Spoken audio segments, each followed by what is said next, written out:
Aujourd'hui dans les news du TGS, on va aller voir le stand Microsoft, Detroit Publishing, mais aussi Bandai. Je crois qu'il y a des trucs avec Dragon Ball, il me semble. Comme chaque année, n'est-ce pas? Bon, on va aller voir ça tout de suite. Comme chaque année, parmi les nombreux jeux présentés sur le stand Bandai Namco, on trouvait surtout une majorité d'adaptations d'animés, de mangas ou de films au format vidéoludique et des suites de leurs séries phares. On commence avec les RPG et la série Tales of, dont 2 jeux étaient présents. Tout d'abord, Tales of Zestiria, un nouvel épisode de la série principale sur PS3 qui devrait sortir début 2015 au Japon pour fêter les 20 ans de la série. Rien de bien nouveau, on retrouve toujours une bande d'ados partant sauver le monde, le tout en cel shading avec un casting de doubleurs connus. Du pur JRPG avec une recette infaillible sur une console encore largement disponible chez les joueurs. Le deuxième Tales of du stand était Tales of the World, Rêve Unicia, un tactical RPG sur 3DS. Celui-ci joue à fond sur la corde du fanservice et permet de retrouver plusieurs héros de la série Tales of qui combattent ensemble dans un mystérieux monde des rêves. A noter que l'on pourra suivre 2 histoires différentes. L'action RPG Monster Hunter Like God Eater 2 et Rage Burst, une nouvelle édition de God Eater 2, était très mise en avant sur le stand.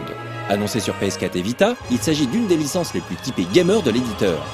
Dans cet épisode, une caractéristique marquante vient du fait que certaines armes pourront acquérir des super pouvoirs en se nourrissant du sang des héros en déclenchant le mode Rage Burst. Déjà sorti l'an dernier, un petit coin était réservé aux free-to-play Ace Combat Infinity et Soul Calibur Lost Swords. Passons maintenant aux adaptations de mangas et d'animés de l'éditeur. La licence la plus mise en avant était Dragon Ball Xenoverse, un jeu de combat multiplateforme dans lequel le joueur pourra créer son propre personnage. A noter que le scénario est une sorte de version alternative de l'histoire de Dragon Ball, où de nouveaux personnages ont complètement fait changer le cours de l'histoire. Stopped clock starts to tick again. Godzilla, qui fête ses 60 ans cette année, a droit à son jeu sur PS3. Dans la lignée de la majorité des autres jeux Godzilla existants, on doit se battre contre d'autres monstres de la série en écrasant des villes. Également très voyant sur le stand, Gundam Breaker 2 propose aux joueurs de fabriquer et customiser sa maquette Gundam avant d'aller combattre avec. Plus de 100 maquettes sont disponibles pour des possibilités de combinaison de pièces impressionnantes. Il faut dire que le Gunpla, la maquette en plastique de Gundam, au Japon, c'est presque une religion. Parmi les adaptations plus sympathiques, on retrouvait Fujiko F Fujio, Characters Daishugo, SF Dota Bata Party. C'est un party game sur 3DS et Wii U, mettant en scène les personnages mythiques des mangas du duo Fujiko F Fujio, créateur de Doraemon. Autre titre ultra japonais, Ana Yamata Yosakoi Live, une simulation de Yosakoi. Il s'agit d'une danse traditionnelle japonaise agrémentée de castagnettes en bois. Ça donne envie de voir ce que donnerait chez nous une simulation de gig médiévale avec des filles moe. La liste des adaptations est encore longue. Les grands classiques étaient là, avec un jeu tiré du manga de boxe Hajime no Ippo, l'éternel Gundam avec Mobile Suit Gundam Battle Operation, One Piece Kaizoku Buso 3, le nouveau jeu Dynasty Warriors Like chez les pirates au chapeau de paille, Digimon Story Cyber Slough et enfin Super Hero Generation. Les séries récentes n'étaient pas en reste avec Captain Earth Mine Labyrinth, la série de volleyball IQ et un jeu sous-titré Tsunage, Itadaki no Keshiki, Seven Deadly Sins, Unjust Sin. The Irregular at Magic High School, Out of Order. Et M3, Sono Kuroki no Agane, Mission Memento Mori, ça, c'est du titre comme seuls les Japonais savent le faire. Sans oublier 2 jeux sur navigateur, SD Gundam Operations et Gundam Spirits. Pour finir avec les jeux consoles, un mot sur Gotochi Tetsudo, Gotochi Kiara, to Nihon, Zenkoku no Tabi. Pour ceux qui ne parlent pas japonais, il s'agit d'un party game, jeu de loi qui mixe 3 choses que les Japonais adorent, les lignes de train locales, les mascottes régionales et les voyages au Japon. Les jeux sur téléphone étaient aussi très nombreux, avec parmi eux une grosse fournée de jeux Gundam et One Piece, mais aussi Drift Spirit, Tales of Asteria et Tales of Link. De nombreux autres titres étaient présents dans le Family Corner dédié aux enfants. Il y avait bien sûr la célèbre simulation de tambour japonais Taiko no Tatsujin, Tokumori, Majin Bon Jinkan Tokukan no Machine, One Piece Grand Battle X, Nazo Toki Battle Tore, Aikatsu Sanbyaku Roku Jugo Ninshi no Idol Days, tiré d'un animé populaire pour les petites filles, Tenkai Knight Brave Battle, Disc Wars Avengers Ultimate Heroes, le jeu tiré d'un animé fait pour le marché japonais mettant en scène les Avengers de Marvel, et enfin Packworld 2. A noter que tous ces jeux sont sur 3DS, même si certains d'entre eux possèdent aussi une version Wii. On continue avec les éditeurs japonais et D-Free Publisher, le maître du kusoge. Ce mot d'argot gamer veut littéralement dire jeu de merde en japonais, il faut dire que l'éditeur est le roi du mauvais goût qui s'assume. Son stand trônait insolemment au milieu du TGS avec ses 3 jeux. On trouvait donc 2 épisodes de Earth Defense Force ou Chikyu Boing Boom en VO. Au menu, baston contre des méchants extraterrestres à pied, en voiture, dans un mecha ou jetpack sur le dos. C'est toujours aussi cheap et difficile, mais les fans de second degré en redemandent. Il y avait tout d'abord une version V2 du deuxième épisode sur PS Vita. On trouvait également un nouvel épisode qui se jouera online sur PS4, Chikyu Boigun 4.1, The Shadow of New Despair. À l'arrière du stand, l'ambiance était plus coquine avec un nouvel épisode ultra gore de Oni Chambala. Intitulé Z de Chaos, le joueur y combat toujours des zombies avec des filles sexy en petite tenue. Oui, l'emplacement des bornes était complètement fou et les photos du stand ont rapidement fait le tour du net. À défaut d'avoir des sous, on est doux en com chez D-Free. Pour finir, un tour sur le stand Microsoft dont la Xbox One vient de sortir ce mois-ci au Japon. Il s'agit probablement du stand avec le plus de jeux occidentaux sur le salon. Beaucoup d'entre eux sont déjà sortis en Europe. À part Borderlands Pre-Sequel sur 360, il ne s'agissait que de jeux sur Xbox One.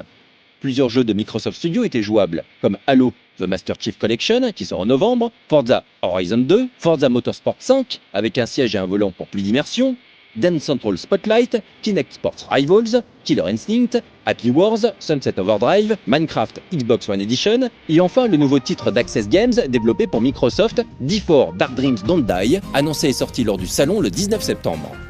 Ce jeu d'aventure complètement foufou signe le retour de Suehiro Hidetaka, alias Swery, le scénariste de nombreux jeux d'aventure tels que Deadly Premonition.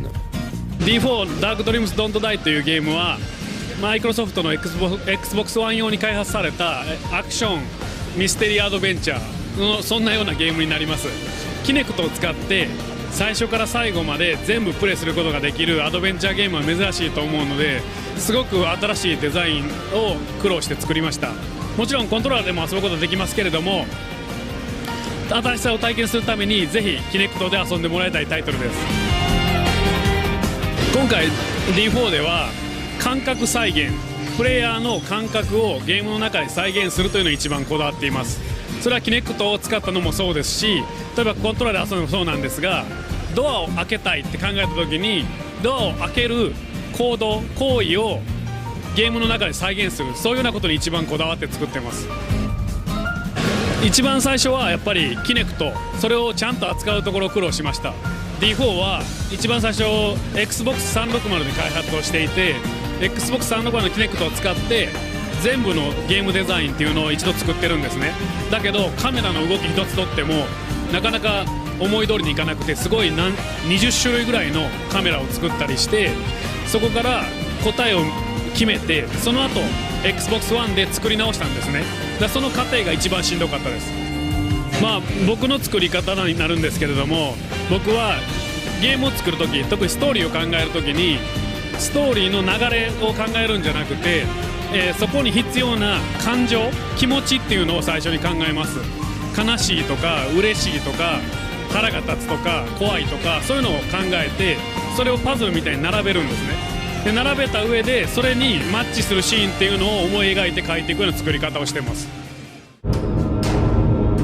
Les jeux d'éditeurs tiers étaient aussi présents. Dans le désordre, Evolve, Call of Duty Advanced Warfare, édité par Square Enix au Japon, Bloodstorm et Shin Sangoku Musou 7, Empires de Koei Tecmo, PES 2015, Biohazard Revelations 2, Final Fantasy Type 0 HD, Titanfall, FIFA 15, EA Sports UFC et le jeu tiré de l'animé Psycho Pass.